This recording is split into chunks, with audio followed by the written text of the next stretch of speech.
Division nationale de lutte contre le trafic de migrants de Kédougou de la direction de la police aux frontières a déféré ce 18 décembre 2025 une ressortissante étrangère devant le procureur de la République près le tribunal de grande instance de Kédougou. Elle est poursuivie pour association de malfaiteurs et traite de personnes à des fins d'exploitation sexuelle. Le 16 décembre 2025, une information opérationnelle signalait la présence au village de Mourane de 3 jeunes filles de nationalité nigérienne. Ces dernières auraient été convoyées au Sénégal sous de fausses promesses d'emploi, d'aide de convoyage. Chaque victime était soumise à une dette de 1 500 000 francs CFA, remboursable par les revenus de la prostitution. Contrainte mystique à leur arrivée, les victimes ont subi un rituel de soumission afin de garantir le paiement intégral de la somme et leur obéissance absolue. Séquestration, les filles étaient logées et exploitées au domicile de la mise en cause. Une descente de la police a permis l'interpellation de la suspecte et la sécurisation des 3 victimes. Lors de son interrogatoire, la mise en cause a admis l'existence d'un réseau structuré recrutement assuré par sa mère au Nigeria sous prétexte de travail dans la restauration, financement ou sponsor. Le transport était financé par une association entre la mise en cause de deux complices basés au Nigeria et au Mali. Flux financier, la suspecte collectait les recettes journalières de la prostitution. Elle a avoué avoir déjà transféré 700 000 de francs CFA au Nigeria via un chèque au porteur et utilisé le reliquat pour ses besoins personnels. L'enquête a permis de confirmer le caractère transnational de ce réseau de proxénétisme et de traite. La mise en cause a été placée sous mandat de dépôt. Les victimes ont été prises en charge par les services compétents en vue de leur protection et d'une éventuelle réintégration. duñ ne gulet parce que temps yi tamit traité nañ fi information bu ni mel ñoo xamante ne beneen nationalité la ñuy nekk indi fii yenn ressortissants yi di leen prostitué loo mais surtout di leen remboursé loo benn dette boo xamante ne dañ koy teg ci le fait que déjà ñu voyagé leen pour indi leen Sénégal mais aussi logement bi ñu leen di defal ak loolu yëpp dañuy bokk loo xam ne ñun dañuy war a liggéey pour fay leen ko déjà ñu félicité suñu ñi nga xamante ne ñoom ñoo yëngu ci suñu force de l'ordre d'une manière générale mais surtout ñi nga xamante ne dañuy lutter contre li nga xam moom mooy traite des personnes ci fànn bu mu mën a nekk mais lii c'est duñ ne gulet mi ngi am Sénégal dernièrement. waaw duñ ne gulet moo tax nañu war a def suñu kéem lay kàttan bu mun ko arrêté te arrêté googu du yem rek ci force de défense et de sécurité day nekk ci askan wi ñëpp. parce que li nga xamee woon Sénégal mooy que dañ naan la réew moo xam ne ngay ñëw fi xam-xam waaw du ma ne nag mosu fee am ni nga waxee moom yàgg na fee am. xëy na mais comme ni ko waxee dañoo seetlu ni ci at mii ni surtout ci fin d'année bii nii liñ koy wax dafa bari. yaakaar naa traité woon nañu ci benn kii comme ni nga ko waxee. donc loolu dafay tenni l'image du Sénégal du jaay Sénégal bu baax ci niveau extérieur maanaam ci monde extérieur bi. alors que Sénégal dafa amoon benn image boo xamante ne moom lañ ko jaayoon ba nga xamante ne tey ñëpp dañ daan bëgg ñëw di fi ñëw moo xam def ci tourisme moo xam da jaay ngi ci nang parce que on a dit que le Sénégal monde extérieur dañ ko montré comme réew moo xamante ci Afrique bu bokk la yeneen réew ci teraanga gi fi am jàmm gi fi am ñi bëgg a jàng si ci école yi xarañ yi fi nekk ñu bëgg a def tourisme ci paysage bi nga xam ne moo fi nekk tey jii nii ak tey ni mu mel donc bu ñu nee ba commencé dégg ni Sénégal nekk na moo xamante ne dañ lay woo nga ñëw pour ñu jaay loolu sa bopp loolu nekkul image boo xamante dafay defar Sénégal du image boo xamante dafay defar Sénégal donc loolu il va falloir que nag ñëpp daal di jóg ngir mën koo xeex parce que il s'agit de l'image du Sénégal ñu jëm koo xeex. parce que faaw réew xam ne boo leen tuddee rek dañ naan réew mi nangam parce que xëy na loolu moo nekk cëslaayu réew ma. mais ñun suñu réew dafa am moom bu ñu ko tuddaan rek dafa am ci beneen image booy reflété wu léegi nag bu ñu demee ba au monde extérieur bi ñu tuddee ko ci benn image boo xamante ne wala ñu koy commencé jaay lii du image boo xamante dafay jaay Sénégal donc ñu ngi féliciter les forces de l'ordre comme ni ko xamee na ci Sénégalais yi jóg kenn ku nekk sa gox defal sa kéem lay kàttan ma ne man sama gox lu bon lii du fi am man su ma nee man sama gox vraiment voilà du ma ne su ma nekkee sama gox ma ne man sama gox wàllum ñi jaay seen bopp du fa am ñi jaay yàmbaa du fa am nangam ak nangam du fa am kenn ku nekk def ko sa gox je pense que loolu bu ñu ko defee nañu mën a jàppale ba nga xamante ne ni dootu kii parce que réew mi déjà demoon nañ ba gis fi tey ñi nga xamante ne tey dañuy jógee ci yeneen réew di ñëw fii di fi yalwaan si demoon na bu ëppoon loxo fii nii bien vrai que ne sax askan wi wala boog kilifa ñi ngi ci jël seen ay matuwaay mais demoon nañ ba réew mi def nañ ko réew yalwaan ku jóge woon fee boo duggee ci réew mi li la fi njëkkee parce que dañ naan réew mi yalwaan dafa dox ndax nañu dañuy sarax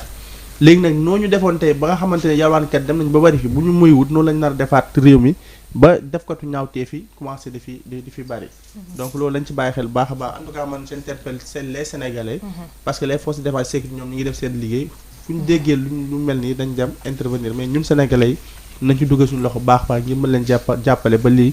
génn ci réew mi. Caporal, division nationale de lutte contre le trafic de migrants comme ni ñu ko waxee bëri na lu ñuy dégg dernièrement genre arrestation yi nga xam ne dañ koy def et dañuy gis ne comme li dal sénégalais yi ci buñ leen di yóbbu yenn dëkk yi gëmloo ne leen buñ demee liggéey lañ leen fay jox on voit que ne même biir Afrique kon pratique boobu mi ngi am diggante yenn pays yi.